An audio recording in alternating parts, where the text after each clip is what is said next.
गौतम बुद्ध का जन्म सिद्धार्थ गौतम के रूप में एक राजकुमार के रूप में हुआ था। उनके जन्म के समय एक ऋषि ने भविष्यवाणी की थी कि वे या तो एक महान राजा बनेंगे या एक महान आध्यात्मिक नेता।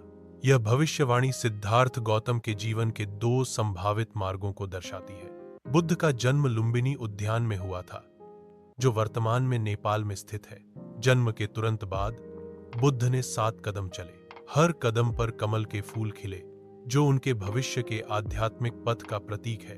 लुम्बिनी उद्यान बुद्ध के जन्म स्थान के रूप में एक महत्वपूर्ण तीर्थ स्थल है। यह घटना बुद्ध के जीवन की शुरुआत और उनके आध्यात्मिक संदेश का प्रतीक है। सिद्धार्थ ने अपना प्रारंभिक जीवन विलासिता और सुरक्षा में बिताया। उन्हें बाहरी दुनिया के दुखों से अनजान रखा गया।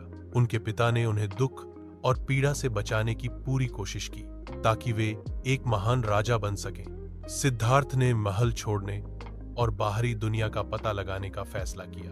उन्होंने एक बूढ़े आदमी को देखा जो जीवन की क्षणभंगुरता का प्रतीक था।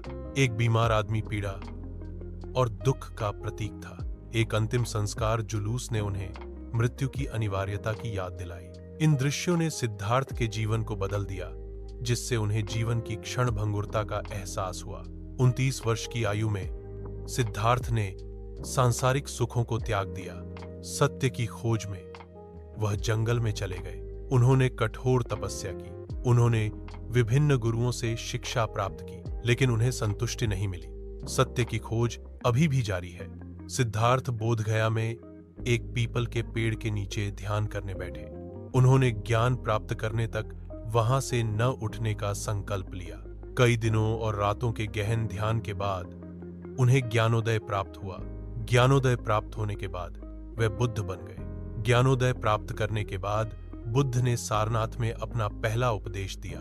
बुद्ध के पहले उपदेश को धर्म चक्र प्रवर्तन कहा जाता है। उन्होंने 4 आर्य सत्य का उपदेश दिया। उन्होंने दुख से मुक्ति के लिए अष्टांगिक मार्ग का उपदेश दिया। 4 आर्य सत्य और अष्टांगिक मार्ग दुख से मुक्ति का मार्ग है। बुद्ध ने पूरे भारत में यात्रा की और अपने उपदेशों का प्रसार किया।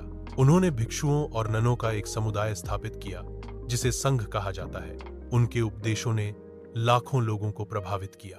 संघ, भिक्षुओं और ननों का समुदाय बौद्ध धर्म के प्रसार में सहायक था। बुद्ध के उपदेश, जैसे कि 4 आर्य सत्य और अष्टांगिक मार्ग, बौद्ध धर्म के आधार हैं।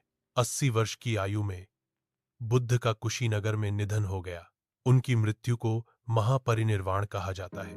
यह पुनर्जन्म के चक्र से अंतिम मुक्ति का प्रतीक है।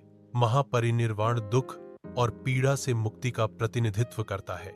यह निर्वाण की अंतिम अवस्था है, जहां सभी सांसारिक इच्छाएं समाप्त हो जाती हैं। बुद्ध की शिक्षाएं आज भी प्रासंगिक हैं और दुनिया भर में लाखों लोग उनका पालन करते हैं। उनके उपदेश शांति, करुणा और ज्ञान पर आधारित हैं। ये उपदेश व्यक्तिगत और सामाजिक परिवर्तन के लिए एक मार्ग प्रदान करते हैं। शांति, करुणा और ज्ञान, ये तीनों मिलकर एक संतुलित और समृद्ध जीवन का आधार बनाते हैं। बुद्ध के उपदेशों का पालन करके व्यक्ति अपने जीवन में सकारात्मक परिवर्तन ला सकता है और समाज में शांति और सद्भाव को बढ़ावा दे सकता है।